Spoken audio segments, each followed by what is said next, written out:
Good day mga karepo, konting update lang for today's vlog.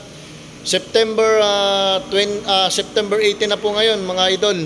So ito po yung mga bagong dating na unit natin na pwede nating abangan. Then pwede nyo nang i-PM sa akin yung napupusuan nyo dito sa mga unit na to. Then mag-usap tayo through messenger. Ako nga pala si Mark Terellama, ang FR seller ng Agribank. So kung nais po nating mapabilis yung ating transaksyon, pwede na po tayo na mag-apply kahit hindi pa po available yung mga unit na yan. So ito lang po, gusto ko lang po inform sa inyo, sa Agribank Warehouse, Calapan, sa Salong, San Rafael Salong, Calapan City, Oriental Mindoro is may mga available po ng mga ganitong motor. So ayan, napapansin nyo po sa likod ko. Meron po tayong Suzuki Smash, Mio Gear, MIUI, Honda Beat, at saka Rider 150 Curve. So, kung napapansin nyo po, yan. Yan po yung mga available po nating motor dito sa Agribank. Yan po yung mga bagong dating po. Kung sino man po naghahanap ng motor. At kung bago ka pa lang sa aking YouTube channel guys, please support, like, share, and subscribe. Huwag mo na makalimutan yung click yung notification bell para updated ka lagi sa aking mga video. Then meron po dito, may mga prices na. May mga naiiwan pa ako dito guys, baka gusto nyo.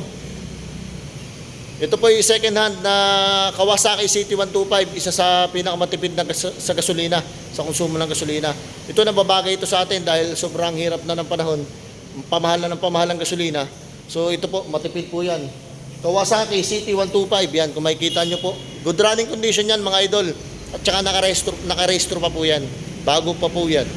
So ayan. CT125, puro CT125, try model po yung naiwan sa akin mga idol. Baka gusto nyo namang applyan, di para mabilis po yung application. Meron na ding nag-apply, dalawa, nakapending pa, kulang pa sa requirements, nagko-comply pa ng requirements. Pero meron pa po tayong available ng mga unit din sa Agribank.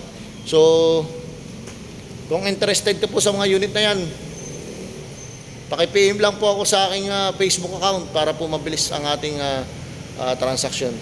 Yun lang po at maraming salamat po sa mga nanonood, yung mga followers natin dyan at saka yung mga subscriber natin dyan sa ito man po ay sa YouTube at Facebook.